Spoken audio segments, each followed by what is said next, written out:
Hello again, everybody. It's me, Madame Macabre, and it is time for another story time. So I'm sure all of you who have already had your first job have all sorts of interesting stories, both great and not so great. I was fortunate enough in that my first job was actually pretty nice, but it did have its bad moments. See, my first job was to be a waitress in the fancy dining hall of kind of an upper-class retirement community. Yes, serving food to rich old people. You can see how that could lead to some stress. But for the most part, it really wasn't that bad. Lots of really interesting people with some great wisdom and stories to impart. But oh, heaven help you if you got their orders wrong. Let me tell you, working as a server is no easy business to begin with. People can suck.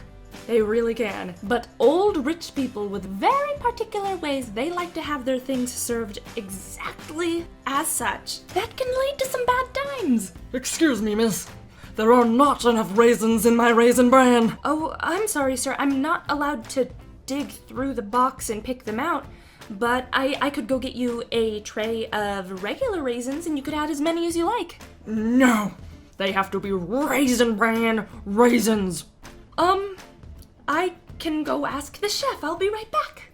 You go back to the kitchen, you ask the chef, hey, he wants specific raisin bran raisins, what do I do?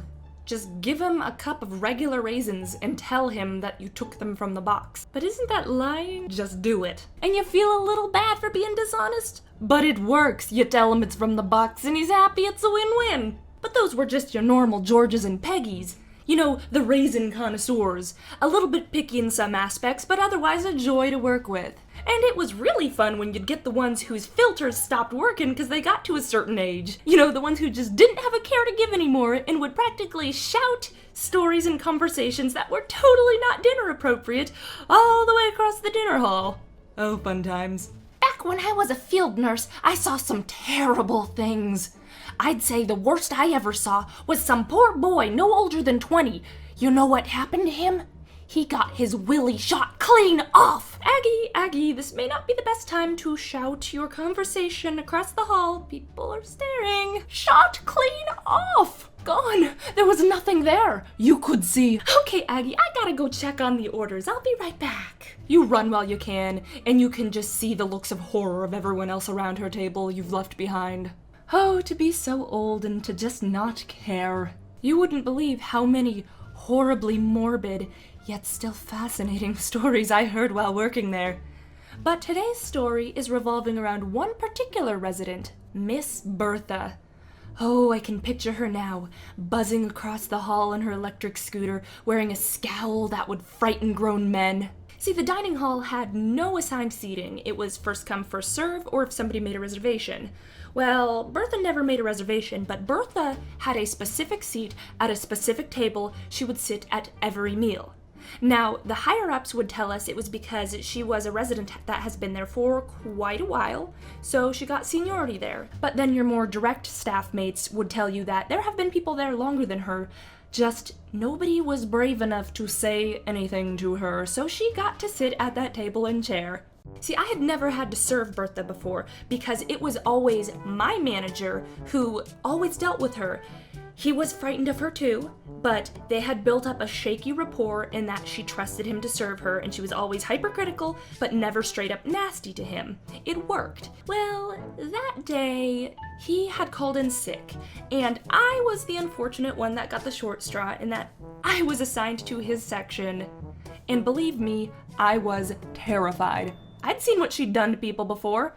The poor girl who used to have the section next to mine had to fill in for another sick night one time, and Bertha emotionally frightened her so deeply she quit the next day. So I began silently counting down to my own obliteration as I served the tables, getting closer and closer to Bertha's. Finally, my clock hit 0, and I stepped up to the plate.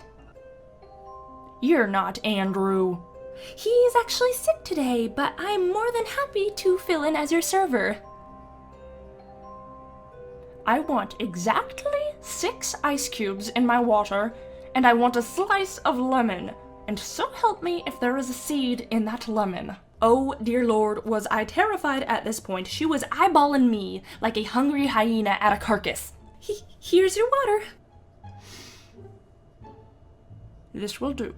I could have cried from relief. I don't know what it was about this old lady that made her so intimidating, but she was terrifying. So she continued to give me her order, which I was thankfully able to get back to her exactly to her specifications. Still, not even the faintest trace of a smile or warmth from her cold, cold eyes. But I was still in one piece. I thought I had made it through the trials of fire. I was about to leave the table and go on to live another day, when she called me back for one more thing. Ah yes, before you go, bring me a cup of coffee. Any cream or sugar? No, just black. I don't know why I bother. The coffee they serve here is nectar for honeybirds. Why they even bother calling it coffee is beyond me. It's just tinted water. Now, to a fair extent, she did sort of have a point. The coffee that we kept in the dining hall for the residents was pretty weak. See, it was a lot easier to just have a weak coffee there, seeing as when you get to be a certain age, there are a lot of caffeine restrictions, and it was one of those cut and corner type of things. It may not necessarily have been right, but it was easier for the staff, so they just served out the weak coffee to everybody, rather than having to specifically hunt down charts and find who can't have what, since a lot of the workers there were junior high and high school students. Good luck trusting them with a chart. Though we did have those charts available to us in the dietary hall, and I had seen the one for Bertha because I had been studying like an exam when I knew I was going to cover her table. And she didn't have any caffeine restrictions or anything that would keep her from being able to have proper coffee. So without thinking, I just sort of blurted out, "If you like strong coffee, we always have some that's super dark back in the break room. I think I could get you some of that." Oh no, what have I done? Her face sort of froze up in contemplation, and then when I was nearly ready to pass out from fear, I saw what appeared to be the first signs of softness creep onto her face for the entire night. "You could do that?" "Yeah, I'll be right back." So I ran back into the kitchen and shot into the break room, where we had this giant coffee pot thing. It's one of those industrial ones that you can put on in the morning and leave on all day until it is like mud. And let me tell you, it was always like mud because our head chef loved himself a cup of dark coffee. That stuff was darker than the pits of Hades. So maybe it'll work for an old lady who likes her some strong coffee. I had grabbed one of the mugs on the way through the kitchen and I filled that bad boy up. And then I ran out as quickly and discreetly as I could, back out to the dining hall and to Bertha's table. I presented her the mug and shakily handed it over. She grasped it, and then she lifted it to her nose to sniff it. And she must have found nothing offensive, because she took a sip. Then, for the first time in my entire career at that place, she smiled. From that moment on, the rest of the night was a breeze. I had magically gone from this nervous little plaything to her new favorite person in the entire building. Mind you, this wasn't a 180 in her behavior. She's still terrified and was pretty nasty to everybody else in the building. But whenever I came in, I got a big ol' smile and wave because she knew that a proper cup of coffee was awaiting her. I don't think there was anything against policy in giving her that darker coffee, especially considering she had no conditions that would make it otherwise. But I never actually told anybody because I was young and I was afraid that I might be crossing a line and it might get me in trouble. So that secret stayed between me and Bertha. But the entire rest of the time working there, she was a joy to serve. She actually requested that I become her normal server, and we got pretty close.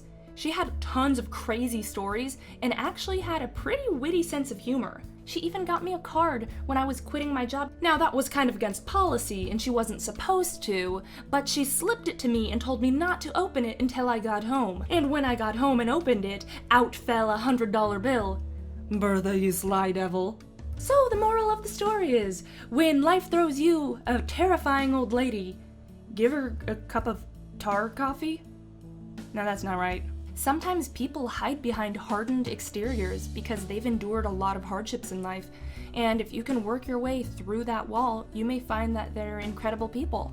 I don't know, I'm not too good at this stuff. You can find a moral in there somewhere. Anyways, that's all the story time I've got for you guys today.